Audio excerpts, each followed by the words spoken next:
Hello there, Geminis. Welcome to your tarot reading. So, when I was shuffling out the spread, you have a lot of cards that jumped out and a lot of major arcana cards. So I have four major arcana cards in a 10-card spread. So that's pretty significant. And not only did I have a lot of cards that jumped out, there were like 3 images that came out. And the images looked really good, okay, but they were like really clear and they were moving. So let me just talk to you about the images that I saw and how they relate to the cards, and then we'll go into the reading. So this is the first time I'm using this deck, and by the way, this is the White Sage Tarot deck.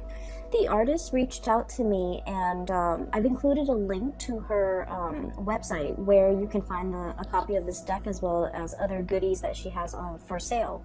And the link is in the description box below, so I hope you give her website a visit, okay? So when I was using this deck, and for all the other signs too, what I've noticed is it's a mixture of, first of all, standard Rider-Waite imagery and interpretation. Is just like the standard tarot reading, but it also uses animals, so like animal totem and imagery of animals. So I feel like a lot of messages came out and a lot of words came out too, so it's a really interesting deck to work with either way. The first image that I saw was I see this giant wall, okay? It's probably like 20 feet high, and it's a little bit cracked and fractured. It has it's like a cement wall. It has been there for a really, really long time. We're talking decades. There are some cracks along the side of the walls, and it's a really, really big wall to demarcate something. And you see the vision, like everything is in black and white, and there's this this little boy. He's walking across this wall, going to school and then going home every single day. And then you see him doing this, spiel, going through his routine every single day.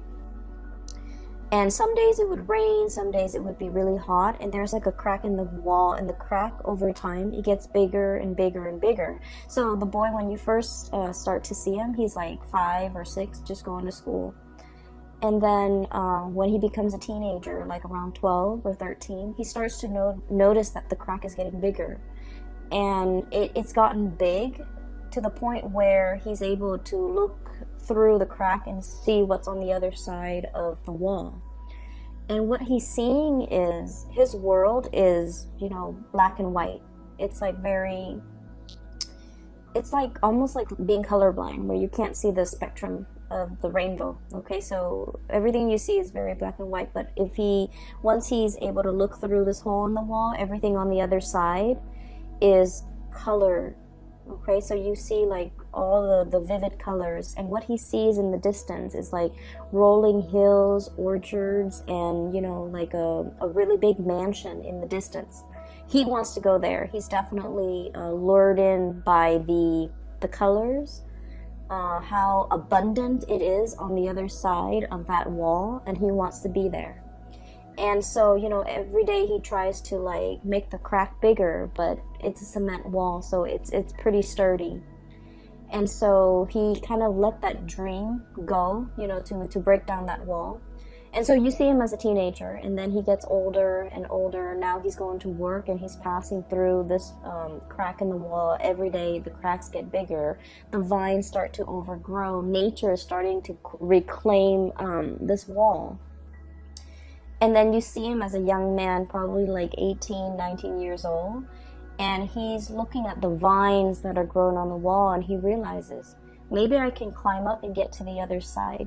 And so he does. He, takes off his coat, climbs up the vines, and then it's a 20-foot wall. So he reaches the other side, jumps down, and he makes a run for the orchard and the house, the big mansion in the distance, okay?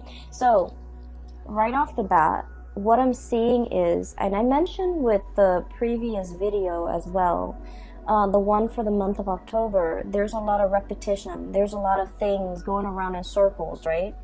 Not being able to find a way out, or not feeling like you're in a lot of control over your life, right? So I feel like this message for this month is definitely in opposition to what I felt for the month of October, where you are creatively problem solving. You're trying to get yourself out of a situation, and you're able to, utilize your problem solving skills in order to get you where you want to be. And so whenever I look at walls, it's like barriers, blockages.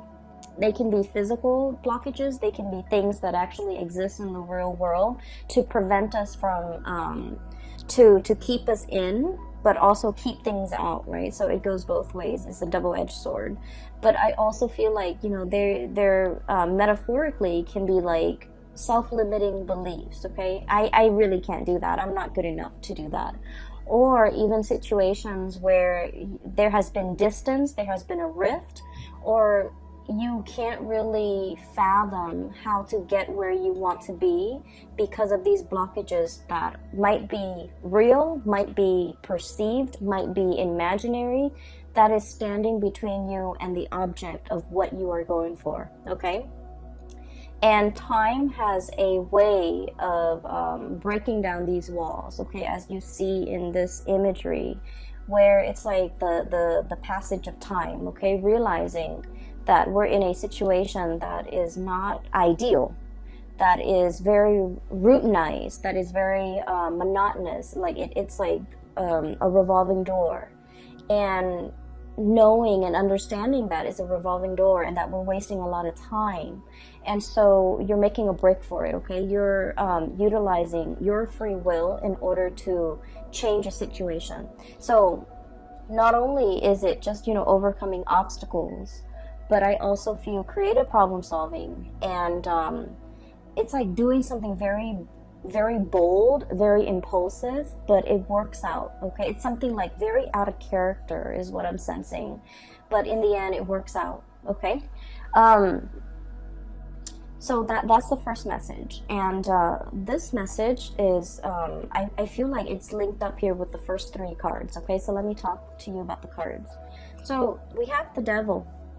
And the Devil deals with temptation, okay? So in this deck in particular, it's definitely, it's like I'm hearing payout, okay? So it's this fruit in the tree is the snake that is coiled around it. So if somebody reaches up for that fruit, it's going to get bitten, okay? So whatever it is, there's an element of allure, there's an element of temptation, and there's also a forewarning when it comes to danger, okay? Forewarn is forearmed. So I feel like if you are aware of the dangers that are inherent in this situation, it doesn't mean that it won't work out. It just means that you need to, anticipate how you're going to counteract these dangers, okay? How you're going to be able to protect yourself and how you're able to overcome these obstacles in order to get to whatever it is that you want. The colors on the other side of that wall is very vivid. It's very like the colors are like, it's like Technicolor. They're the hues, the spectrums are very, very vivid. And so I feel like there's definitely something that is very eye-catching, that is catching your attention, that is drawing your attention, and it's kind of like beckoning you to come towards it. And I feel like for many of you, this is definitely career opportunities, okay? We have here Three of Pentacles. This is a situation where we can apply our skills, where we can take on more responsibilities, where we can coach other people, where other people come to us for advice, come to us for counsel, or even come to us because we are kind of like the expert in our fields, okay? So this is a card about consultation. And we're going from the Three of Pentacles to the Four of Pentacles. And the Four of Pentacles is usually like we have a finite amount of resources. And the Pentacle suit deals with, money, tangible things, assets, and things of value. So I feel like there's a major opportunity here for some of you guys to gamble, to to bet on something, to invest in something. And it's all very, very speculative, okay? So once again, when it comes to like financial speculation, okay, making like educated guesses or making smart investment, it definitely requires a lot of research. It requires a lot of preliminary, you know, background work in order for the venture to pay out. So I feel like there's a situation here and you have a finite amount of resources and you're not sure where to devote your resources. And I feel like some things are a big risk and others are very I want to say the risks are a lot lower. And so I feel like normally you guys are normally very risk adverse, okay? So I do sense like in this situation, what it like, it's like what you see is not always what you get. So I feel like there's going to be some huge payout too, okay? But once again, there are inherent dangers with speculation, right? Like we're not always 100% sure how things are going to pan out. So it's really important for you to do your research and to make sure that whatever you get yourself into, that you come prepared, okay? So I definitely feel income generating opportunities here where you're able to like multiply or even double or triple your income. And then I also feel as well the need to come into a situation very, very prepared, okay? With these two cards, what I do sense is right next to each other. The Three of Pentacles is consultation. The Four of Pentacles is holding back, okay? I feel like there's somebody here who is a little bit like, it's almost like you're not really sure if you can trust them, okay? So should you reach out and consult them, or should you, you know, like, should you offer your expertise, your skills, and your guidance, or should you hold back? So I feel like there's a situation here where things are very, very opposite. Like the energy is very opposite. There's a temptation here to either reach out, or there's a temptation to hold back. Reaching out requires a lot of work and a lot of effort. Holding back ensures that things are safe and things are very, very stable. The four energies, it's like the four legs of a table. It's very stable, it's very sturdy, but it's also really, really stagnant. So I feel like you're grappling between a major decision. There's a big temptation here in the picture. You're trying to weigh out your pros and cons. I have here, and this is the Strength card, and the Strength card is basically with this card in this deck is not the standard Rider-Waite interpretation. I feel there is that infinity symbol up there, okay? So it's like wanting to make the right decision. Not only is it like the right thing, but morally right, okay? Wanting to do the right thing, wanting to balance things out, wanting to like I feel like fix a situation or really understand all the inherent risk involved before you make a decision, okay? So you're operating from a space where you're not really making a move. You're testing the waters, you're assessing, you're scouting, or you're just trying to get a lay of the land, or trying to get like your bearing before you act, okay? So this is a card about deep contemplation, but coming from a space where you want to be responsible. You want to do not only what is right, what is expected of you, but what is also morally right, okay?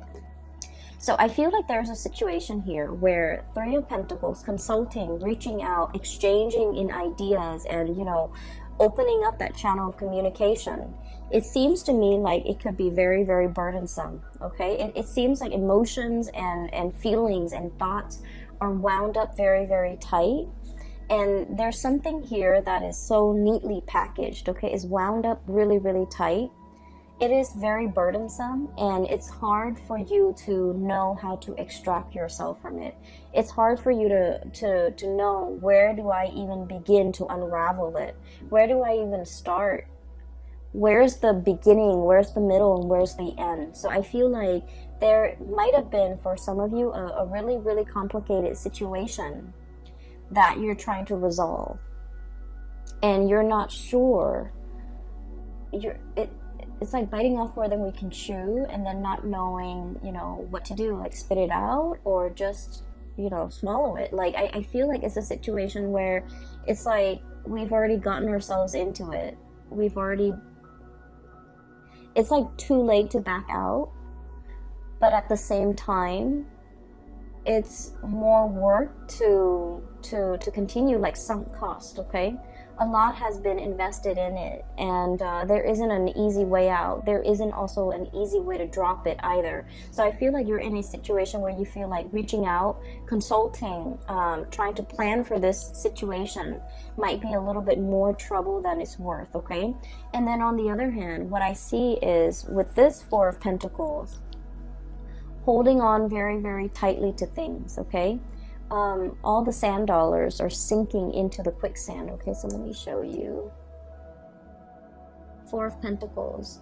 It is very much about stability, but it's also about stagnancy, things sinking. Okay, it almost screams to me like a situation that is going downhill. We're holding on to it because it could be very comfortable. And a lot of the times I'm getting this imagery where you're kind of like, if you've been in it for so long, you don't notice that it's sinking. Okay, you don't notice that you're standing in quicksand. If it moves really, really, really slowly and the changes come about in such a minute way, you don't notice it until a long period of time has passed. Okay, sort of like that image that I saw, the passage of time. The cracks in the walls get bigger.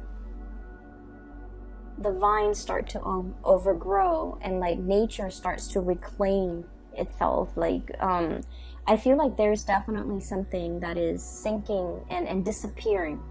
Yeah, disappearing, sinking into the quicksand, disappearing.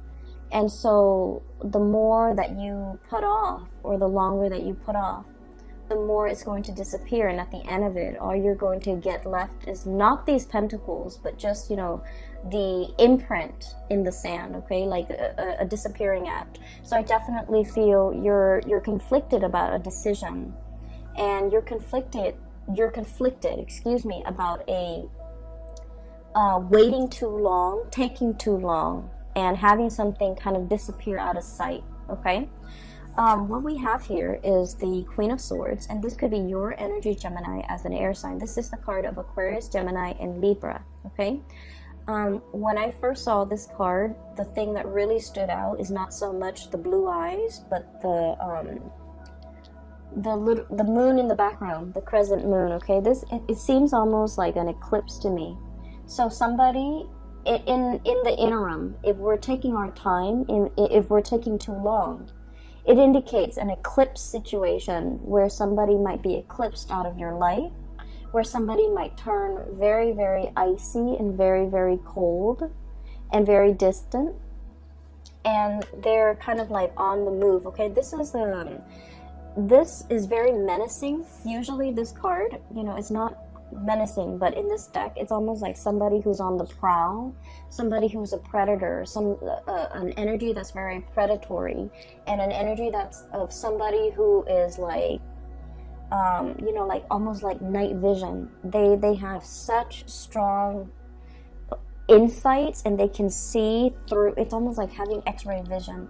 They see through everything. Okay, it's somebody who's very discerning, who's very, very sharp, and they can be extremely intimidating to deal with, just because nothing passes or nothing goes unnoticed. Nothing passes through, and they see and they hear everything. So it's somebody with, like, you know, highly in tune senses. Okay. But I definitely feel an element here about, you know, eclipsing somebody, disappearing. Okay, so that's like the first image. There are two more. Let me try to remember. Oh my gosh, so I can't remember now. Let me see if I've taken notes here. Okay. So the whole concept about, you know, the eyes, okay, like turning cold and things like that, it's also as well echoed in this this card. We have here the Magician, sleight of hand. Okay, covering something, concealing something, And it's almost like creating a distraction in front of the audience so that they're seeing what you want them to see. So I feel like for some of you, this could be your energy, where you're dealing with somebody who's a performer, or you feel like you're putting on a show. You feel like at work, I have to be this way. And then at home, I have to be this way. And so I almost feel like role playing, somebody who's putting on a show, or somebody who's like going through the motions and pandering to an audience. I have to be like this with this person. I have to be like that with that person. I have to be like this. And with Gemini, you guys are already like the split personality.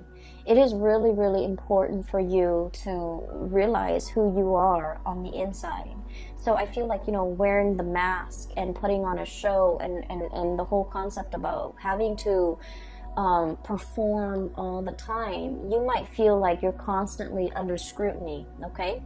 This is like surveillance, okay? Like, it gives me like a very strong performance anxiety, having to pander to people, having to keep ourselves in check, having to behave a certain way, mainly because we are being watched, we are being noticed, we are under scrutiny. And this can be as well at work, where you're just feeling as if you have to perform, you have to reach certain quotas. Your subordinates' performance or actions or demeanor or behavior is a reflection of you, and vice versa. The end product that whatever it is that you produce in the work environment is a huge reflection of you. So I feel almost like a situation where you feel like you're under scrutiny, or you feel like you're in the limelight, and you feel almost like you have to cater to what other people want. And I mentioned before, and I never finished that train of thought, so sorry. With Gemini, it's really important for you to find your center, because your energy is very bipolar already because of that twin, duality. And so it's important for you to know who you are. It's important for you to not have to put on these masks when you're dealing with different types of people. And it's important for you to show your true self and not have to feel like you have to conceal any part of yourself when you're dealing with other people. Because in the process of concealing yourself as a dual sign, also as a mutable sign, you guys are very changeable. So from one day to the next, you're constantly in flux. Your value system, whatever you feel is important, I feel like you can bend rules. You can bend rules to fit a situation, okay? And because of that, the sense of morality, the sense of what's right and wrong, the sense of like what is morally acceptable versus what is morally not, these things can get very distorted when you have to pander to other people, when you have to perform according to what other people want, and when you feel like your true authentic self is not, coming to the surface. So it's really important for us to examine the image of ourselves that we are projecting into the world, how other people perceive us, how we can come into our own self-expression that expresses our authentic self. So I feel like there's a lot here about somebody who is trying to conceal, trying to distract, using a red herring, trying to kind of like divert attention away from a situation. And then on the flip side of that, we have the High Priestess, okay? And this is it's like a standoff is what I'm sensing. So for those of you who are familiar with the tarot, the Magician is somebody with all the elements and is able to manifest, okay, create. It's somebody who is it's like working magic. It's somebody who's a performer, who's very charming, who is able to get away with sleight of hands, twisted logic. It's somebody who's able to manipulate, right? And the High Priestess is sort of like the person that you don't want to be around if you're ever a magician. The High Priestess is somebody with like intuitive knowledge. It's somebody with like years of wisdom. It's somebody who's extremely psychic. They feel things, they sense things, and they pick up energies. They're highly empathic. They have a very good read on people, and they understand people's motives and people's intentions. So what I'm looking at here is it's a cat, okay, with the crescent moon on its third eye, and it's looking right at the magician. It's like I see through the facade. I see through the mask. I see through your intentions. I see exactly what you're trying to do. Okay, so I feel like one person is definitely trying to conceal information, or trying to distract, or trying to withhold and hold back information. And then the other person is definitely already aware, okay? Can see through the fog, can see through the distractions, and can see through all of this, the facade.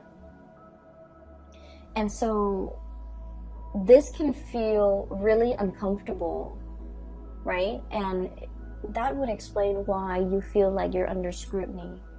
That would explain why you feel like you have to perform. That would also explain why you feel almost like you have to be, you know, a different person depending on who your audience is. And so this is a month where I feel like drop the act, okay? It's time to drop the act. It's time to tell somebody to drop the act. I feel like you might be dealing with somebody like this who is a performer, and you're just like, I see through it, you know, you're not fooling anybody. And on the flip side, Geminis, because you're great performers, I feel like somebody might be saying this to you, you know, drop the act. I see through the facade and you're not fooling me. And so there's definitely a little bit of a standoff here. This energy seems a little bit intimidating, okay? Give me just a moment. That message, the image is coming back. Okay, yes, so let me just talk about it before I forget, because I don't want to forget again. So I'm seeing this, it's like a, it's a cliff, okay? It's a cliff, and there are these two cavemen. They're wearing like animal skin. They're very burly, cartoony looking. And they're on this cliff, and it drops off, right? And there's like a gully right here. And there's an animal underneath in that little ditch, okay, in that little hole. And these two cavemen are kind of like talking amongst themselves in their own little caveman language. And there's like a big boulder. So I think like one guy is saying to the other, let's drop this boulder down this hole so that it can kill that animal. And then that way we don't have to physically kill the animal, and we can still enjoy the spoil of it, right? And so they do that. And the hole is a lot bigger than they think. And so they drop this rock down. They think it's going to hit the animal, but the rock drops down. And then it sort of like ricochets, and it bounces off something, some like bumpy terrain, uneven terrain. And then it veers off, and it never kills that animal. So I feel like there's a situation here where it's talking about detours or like unanticipated outcomes, okay? I don't feel like it's a bad thing. I just don't feel like it's a bad thing, because when I saw the caveman, it was very cartoony. It was almost like a comic book rendition of cavemen, okay? Like just very few minimalist like brush strokes that renders a caveman. So I feel like it's not too serious, okay? It's not like the first image was very vivid. This one I feel is very cartoony, so it might not be as significant, but the message that I got from that is a detour or an unanticipated outcome. Something that you thought would be one way, and you're just like, I'm sure it's gonna work out this way. It has a different effect, okay? And what I'm seeing here is it's actually going to work in your favor, all right? So going back to this performance, I honestly feel like it might be you, Gemini, where you feel like I'm almost feeling and seeing like somebody walking around on eggshells. Somebody is like hypersensitive or hyper vigilant. Somebody who's picking up like the nonverbal cues in human interactions really well. And so if somebody's like upset, you're gonna feel very anxious, and you're gonna feel like you need to walk around on eggshells around them. And then if you're feeling like that they're sad, you might inadvertently pick up their feelings. But either way, I'm seeing like you feel like you have to watch yourself around a certain person, and it's not allowing you to be your authentic self, okay? So here's what I'm sensing. There's definitely a big decision that you are making for this month, and hence we have like, the 4 major arcana cards coming in that indicates a lot of big events are happening, and big events are kind of like, it's like things are converging, right? So what we have here is your energy as an air sign being very decisive. This animal's got, I don't know what it is. I don't know what kind of animal it is. Some type of a feline. It's got a sword on its back. So this is like gearing for battle, approaching a